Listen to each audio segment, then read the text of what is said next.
Situacija, s katero se srečujemo, je izjemna in predstavlja izziv za vse. Čeprav smo ljudje zelo odporni in prilagodljivi, se lahko zgodi, da se znajdemo v situaciji oziroma čustvenem stanju, ko potrebujemo pomoč in podporo. To se lahko zgodi vsakemu izmed nas. Raziskave in izkušnje s terena kažejo, da mnogo ljudi doživlja čustvene stiske, strahove, ter da se težave v duševnem zdravju pri tistih, ki so bili že prej bolj ranljivi, poglabljajo. Če nas trenutne razmere čustveno obremenjujejo, se bomo z njimi lažje spoprijeli, če vemo, da se lahko na koga obrnemo. V skrbi za duševno zdravje v času epidemije koronavirusa želimo prebivalcem Slovenije omogočiti različne oblike psihološke podpore. V ta namen smo v zdravstvenih domovih organizirali in so širom Slovenije na voljo strokovnjaki s podporo v duševnem zdravju, svetujejo in izvajajo razbremenilne pogovore ob soočanju s stresom, strahovi in skrbmi povezani s koronavirusom. Seznam telefonskih številk ter ure dosegljivosti svetovalcev so navedeni na spletni strani Nacionalnega inštituta za javno zdravje, pa seveda tudi na spletni strani posameznega zdravstvenega doma, tako da svetujemo, če imate težave, strahove ali kakršnekoli pomisleke in si ne znate odgovoriti na vaša čustvena razpoloženja, pokličite v zdravstvene domove in se pogovorite s svojimi strokovnjaki, ki so usposobljeni za to vrstno delo. V popoldanskih in večernih urah pa je na voljo tudi telefon za psihološko podporo ob epidemiji COVID-19, ki deluje med 16. in 24. uro med tednom in med 14. in 24. uro med vikendi. Svetovalci na tej telefonski številki so dosegljivi na 041 443 443. Na voljo pa so tudi gradiva, objavljena na spletni strani Nacionalnega inštituta, ki so lahko v pomoč pri soočanju z morebitnimi stiskami. Na voljo so nasveti, kako si pomagate, če se sami znajdete v težavah, kako se pogovarjati o tej situaciji z otroki, tudi kako reagirati, če se kdo od vaših najbližjih znajde v duševni stiski, tudi kako si pomagate, če imate težave s spanjem, in najdete tudi odgovore na številna druga področja duševnega zdravja. Zavedati se moramo, da je v sedanji situaciji družba tako globalna kot tudi slovenska na veliki preizkušnji, tako politični, zdravstveni, socialni, gospodarski in nasploh vrednostni.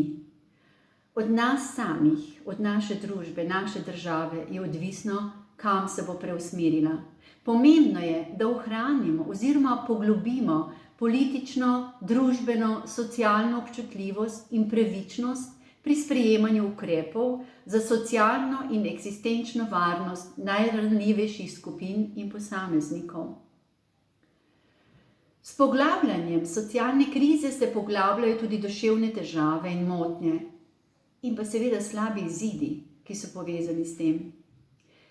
Pod okriljem nacionalnega programa Mira, nacionalnega programa za duševno zdravje, pa že pripravljamo ukrepe, na katere se bomo v skrb za duševno zdravje lahko zanesli v prihajajočih mesecih. Te ukrepe, namenjene tako splošni populaciji, kot tudi posebej ranljivim skupinam prebivalcev na področju duševnega zdravja v času korona krize in po njej bomo predlagali tudi vladi Republike Slovenije v financiranje in seveda v izvajanje.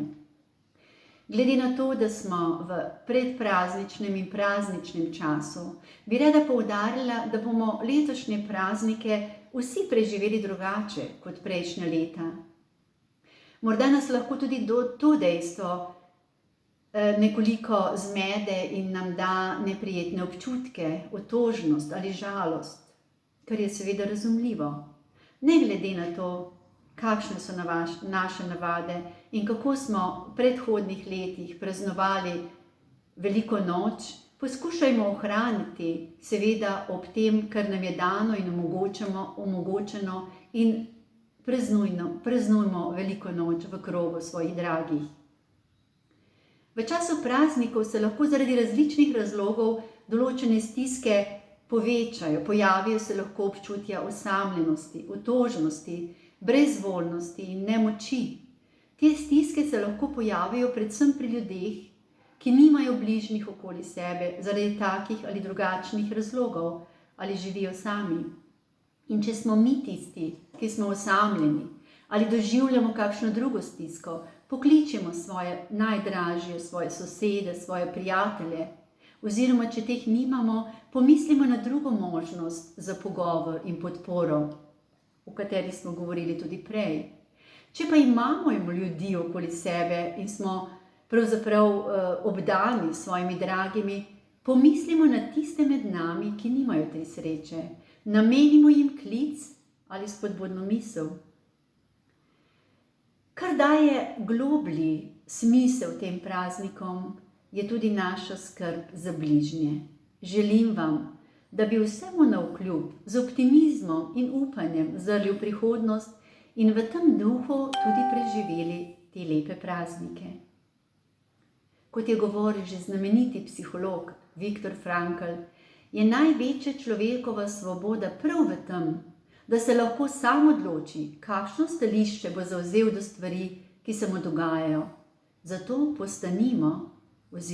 ostanimo solidarni in strpni.